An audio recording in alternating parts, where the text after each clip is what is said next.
politics of division, the politics of fear, the politics of intolerance or hateful rhetoric. I stood clearly against that in the Charte des Valeurs, divisive issues put forward by the former Premier of Quebec. I took a very strong stand against the previous governments playing dangerous games with veils and citizenship issues. I think Canada, and indeed any modern society, does best when we understand that diversity is a source of strength, not a source of weakness, that the elements on which we are similar are always far greater than the elements on which we are diverse. And if we allow politicians to succeed by scaring people, we don't actually end up any safer. Fear doesn't make us safer, it makes us weaker.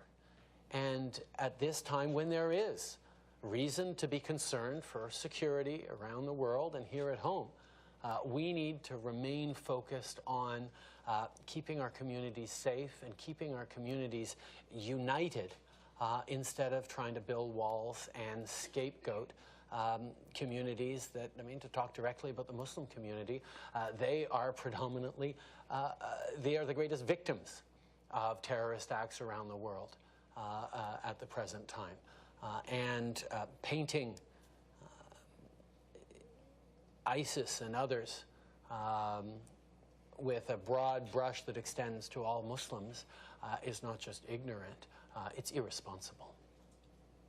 They say, I would leave and go to Canada if we elected Trump as president. So my question to you is, how would you deal with an influx of American immigrants to Canada? Would you open your gates to American immigrants, or would you build a wall and make America pay for it? Every election season, there are people who swear that if the candidate they don't like gets elected, they're moving to Canada. If over the past decades that had been the case, we'd have more people in Canada than the United States right now, instead of being 1/10 your size. It becomes an easy, thing to cry out. Every year, there are Canadians who move to the United States. Every year there are Americans who move up to Canada. That's just the nature of our friendship and relationship, and to link it too much to politics is, as you point out, humorous and a trope that comes up through election seasons. But the reality is the integration of our countries, the work we do together, the engagement on so many different issues means that there will always be flows back and forth, and one must never fret or be disappointed with that at the same time. Thank you very much.